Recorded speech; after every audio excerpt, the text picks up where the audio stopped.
మాజీ పర్యాటక అండ్ క్రీడా మంత్రి అయినటువంటి యొక్క ఆర్కే రోజా గారిపై ఆడుదాం ఆంధ్ర కేసు మొదలైంది. ఆట ఆరంభమైందా, ఆట మొదలైందా అంటే ఏమంటారు? మొత్తానికి మనతో పాటు సీనియర్ జర్నలిస్ట్ కనకదుర్గ వడ్లమణి గారు ఉన్నారు. వారిని అడిగి తెలుసుకుందాం. మేడం నమస్తే. నమస్తే అండి. ఆట ఆరంభమైంది అని అనుకోవాలా? ఎందుకంటే గత ప్రభుత్వంలో ఉన్నటువంటి ఒక పర్యాటక అండ్ క్రీడా శాఖ మంత్రిగా ఆర్కే రోజా గారు చేశారు. అయితే ఆవిడ ఒక గతంలో చూసుకుంటే 500 కోసం కోర్టుకు ఎక్కిన ఆవిడ దాదాపు 3000 కోట్లు వెనకేసుకుందనేటువంటి ఒక ఆరోపణలు కూడా ఉన్నాయి. అదిగాక తన కొడుకు బర్త్డేకి సంబంధించి దాదాపు 1,20,00,000కి పైగా ఒక కార్ని గిఫ్ట్గా ఇచ్చిన సంగతి కూడా మనందరికీ తెలిసిందే. అయితే ఆడుదాం ఆంధ్రకి సంబంధించి ఒక 100 కోట్ల స్కామ్ ఏదైతే ఉందో అది నమోదు కాబోతుందని చెప్పి గతంలో కూడా చాలా వరకు వైరల్ అయింది.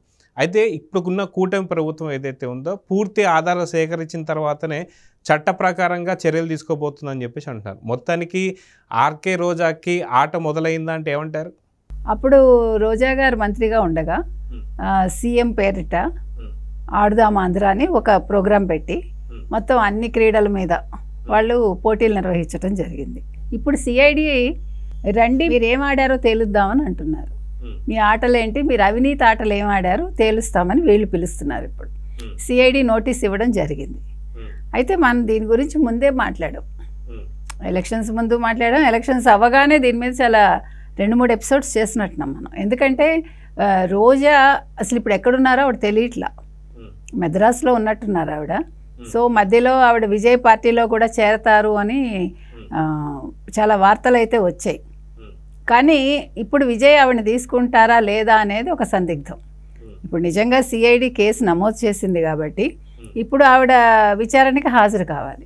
మరి సిఐడి కేసు ఉన్న వాళ్ళని ప్రత్యేకంగా విజయ్ తీసుకుంటాడా అంటే తమిళనాడులో మనం మాట్లాడేది అనేది ఒక క్వశ్చన్ మార్క్. ఇకపోతే రోజా జగన్మోహన్ రెడ్డిని ప్రతి అంశంలో వెనకేసుకొచ్చి తెలుగుదేశంలో పుట్టిన ఆవిడ అసలు ఆ వాసనే మర్చిపోయి ఆవిడ కొత్తగా ఏదో జగన్మోహన్ రెడ్డి కోసం ఆవిడ చెల్లిగా ఉద్భవించినట్టు, జగన్మోహన్ రెడ్డికి ఈవిడే ఒక పెద్ద కవచంలాగా ప్రతి అంశంలోనూ, అంటే మంచి విషయాల్లో కాదు చెడు విషయాల్లో ఆయనకు అండగా ఉంటూ మాట మాట్లాడితే మైక్ ముందుకు వచ్చి విమర్శించి లోకేష్ని, చంద్రబాబు నాయుడు గారిని, పవన్ కళ్యాణ్ని, అంటే ఇంకా నోటికి ఎంత వస్తే అంత. ముఖ్యంగా తను ఒక ఆడదాని అనే విషయం కూడా ఆవిడ చాలాసార్లు మర్చిపోయారు మనకు తెలిసి. అంటే తన ఎదుగుదల ఒకటే ఆవిడ చూసుకున్నారు. అంటే అప్పుల్లో ఉన్న ఆవిడ ఆస్తులు ఎలా పెంచుకోవాలి, దానికోసం ఆవిడ ఏ రకంగానైనా ఆవిడ మాట్లాడగలను అని ప్రూవ్ చేసుకున్నారు. ఆవిడ 500 రూపాయల కోసం కోర్టుకు ఎక్కిన మనిషి 3,000 కోట్లు దరిదాపుగా ఈరోజు సంపాదించుకున్నారు ఆవిడ. అది ఫ్యాక్ట్. ఎందుకంటే ఆవిడ లగ్జరీ జీవితం మనం చూసామంటే ఆ విషయాలు అవగతం అవుతాయి. మనమేం కొత్తగా చెప్పక్కర్లా. ఒక ఎమ్మెల్యే స్థాయి మనిషి ఏమీ లేని వాళ్ళు ఏ రకంగా ఉంటారు, అక్రమ సంపాదన ఉంటే ఏ రకంగా ఉంటారు అన్నదానికి ఆర్కే రోజా ఒక్కళ్ళే తార్కాణం. ఎందుకంటే వాళ్ళ హస్బెండ్ వల్ల ఆవిడ చాలా నష్టపోయారు. గతంలో ప్రొడ్యూసర్గా పనిచేసి సినిమాలు తీసి మరి అంత నష్టాల్లో ఉన్న వ్యక్తి ఇంత లాభాల్లోకి ఎలా వచ్చింది? ఇవన్నీ కూడా సిఐడి ఇప్పుడు విచారణ జరిపితే బాగుంటుంది. ఆవిడ ఎగిరెగిరి పడింది ఆవిడ. ఇంకేముంది, ఆఖరికి ఎలక్షన్స్ ముందు రిజల్ట్ ముందు కూడా ఆవిడ జగన్మోహన్ రెడ్డే గెలుస్తాడు అని చెప్పారు ఆవిడ. తర్వాత ఆ ప్యాలెస్ ఏదైతే కట్టించారో రిషికొండలో దానికోసం కూడా ఆవిడ మాటలు చాలా మార్చారు. ఒకసారి జగన్మోహన్ రెడ్డికి సీఎం క్యాంప్ ఆఫీస్ అన్నారు. తర్వాత ఇవన్నీ గొడవలు అయ్యేసరికి మొన్న ఇటీవల వాళ్ళు చెప్పింది వేరే రకంగా చెప్పారు. అయితే 5 భవనాల సముదాయాన్ని ఏం చేయాలి అన్నది అర్థం కాక ఈరోజు ఈ కొత్త ప్రభుత్వం తలలు పట్టుకుంటోంది. ఎందుకంటే ఒక 500 కోట్లు పెట్టి కట్టింది ఏం చేయాలి, ఏ రకంగా దాన్ని ఉపయోగించుకోవాలి, అది ఏ రకంగానూ పనికిరాదు. ఎందుకంటే ఎక్కువ రూమ్స్ లేవు. పోనీ దాన్ని ఏదైనా ఒక హోటల్ చేద్దామంటే దాని మీద మళ్ళీ పెట్టుబడి పెట్టాలి, ఇంకో 100 కోట్లు ఎంతో. ప్లస్ ఇంత లగ్జూరియస్ ఇది ఏం చేస్తారు? ఒక కమోడ్కే 13 లక్షలు ఖర్చు పెట్టారు. సో వీటి మీద ఆవిడ మాట్లాడదు.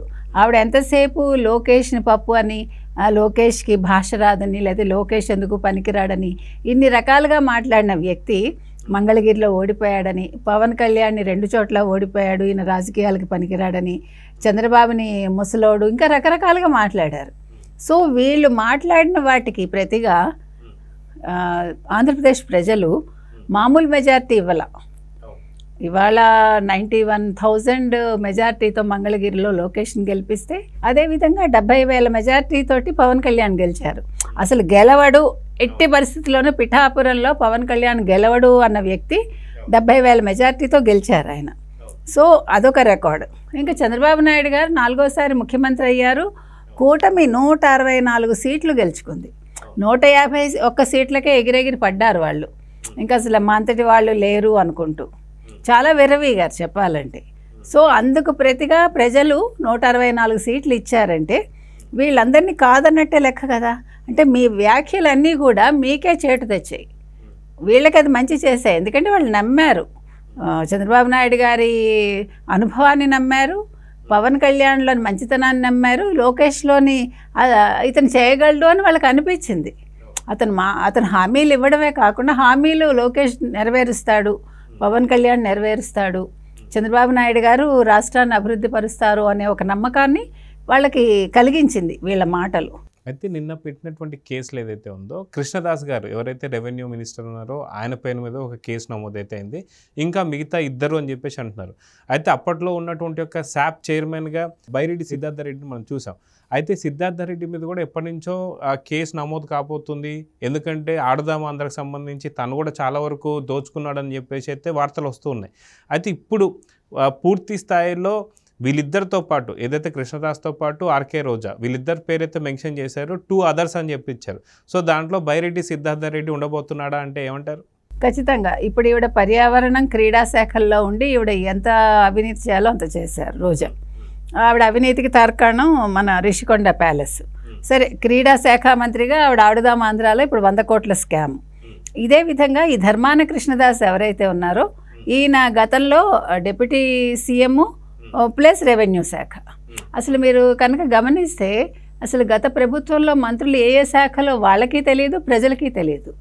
అంటే వాళ్ళకి తెలుసున్నది ఒక్కటే, ప్రజలకు అర్థమైంది ఏంటంటే వీళ్ళు ఏ శాఖతో సంబంధం లేకుండా నిమిత్తం లేకుండా వీళ్ళు జగన్మోహన్ రెడ్డిని పొగడ్డమే వాళ్ళ శాఖ పని అనమాట. కాబట్టి వాళ్ళు ఏ శాఖలో పనిచేస్తున్నారో మనకు తెలియదు. ఇవాళ కూడా మనం వెతుక్కుని మాట్లాడాల్సి వస్తుంది వీళ్ళు ఏ శాఖలో ఉన్నారు గతంలో అని. అంటే అసలు వాళ్ళు ఎటువంటి ప్రజాపాలన చేశారు అన్నదానికి ఇది ఒక ఉదాహరణగా చెప్తున్నాం. వాళ్ళ శాఖలు తెలియదు, వాళ్ళకి తెలియదు, ప్రజలకి తెలియదు. కాబట్టి ఈ ధర్మాన కృష్ణదాస్ ఎవరైతే ఉన్నారో ఈయన కూడా రెవెన్యూ శాఖ కాబట్టి ఆయన మీద ఇప్పుడు నోటీసులు అయితే ఆయనకు కూడా ఇవ్వటం జరిగింది. అదేవిధంగా బైరెడ్డి సిద్ధార్థ రెడ్డి కూడా మనకు తెలుసు శాప్ చైర్మన్గా ఉన్నాడు. తర్వాత 100 కోట్ల స్కామ్కి అతను కూడా అందులో ఇన్వాల్వ్ అయి ఉన్నాడు అని. మరి ఇప్పుడు ఆ ఇద్దరిలో అతనైతే ఖచ్చితంగా ఉండి తీరుతాడు. మరి అతను కూడా నోటీసులు ఇస్తారా అనేది మనకి బయటపడాలి. ఏది ఏమైనా రోజా గారు ఎగిరెగిరి పడినందుకు ఇవాళ ఆవిడ ఆన్సర్ ఇచ్చుకోవాలి. ఆవిడ దేశం వదిలి పారిపోలేదనుకోండి, ఇక్కడ రాష్ట్రంలో ఉండలేక అదే ఆవిడ చేసుకునే కర్మ, అది ఆవిడ చేజేతిలా చేసుకుంది. అంటే ముఖ్యమంత్రి కోసం బతికి ఈరోజు నిలువ నీడ లేకుండా ఉండటానికి, అంటే ఆస్తులున్న ఎందుకు ఉండడానికి స్థలం లేదు ఆవిడకి. చూడండి, అంటే ఇవన్నీ కూడా ప్రతి వాళ్ళకి ఒక పాఠం అవుతాయండి. వీళ్ళు చేసిన తప్పిదాలని ఒక పుస్తకం రాస్తే నెక్స్ట్ రాబోయే తరంలో కాబోయే మినిస్టర్స్ అందరికీ కూడా ఇది ఒక గుణపాఠం అవుతుంది. ఈవిడ చేసుకున్న తప్పిదాలకి ఇవాళ ఆవిడ మెడ్రాస్ పారిపోయి కూర్చోవాల్సి వచ్చింది. ఇప్పుడు మెడ్రాస్ వెళ్ళినా ఏం వదిలిపెట్టరు అనుకోండి. కాకపోతే ఇప్పుడు విజయ్కి కూడా ఇది ఒక మంచిదే. అతను జాయిన్ చేసుకుంటాడా చేసుకోవడం తర్వాత విషయం. ఆవిడ జాయిన్ అవుతుంది అన్నాక ఇది వచ్చింది కాబట్టి ఆవిడ కొత్త పార్టీలో చేరకుండానే ఈ విషయం బయటకు వచ్చినందుకు విజయ్ అదృష్టవంతుడు ఒక రకంగా. అయితే మనం చూసుకుంటే వైసీపీ తరఫున గెలిచిన వాళ్ళు 11 మంది, సాధారణంగా క్రికెట్ ఆడేవాళ్ళు కూడా 11 మంది. అయితే ఇప్పుడు ఆర్కే రోజా క్రీడా శాఖ మంత్రిగా ఉన్నప్పుడు ఇప్పుడు ఈ 11 మంది ఎవరైతే ఉన్నారో ఆడుదాం ఆంధ్రకు సంబంధించిన కేసు కాబట్టి ఆ 11 మంది ఆర్కే రోజా వెంట నిల్చుంటారా లేదా అంటే ఏం చెప్తారు?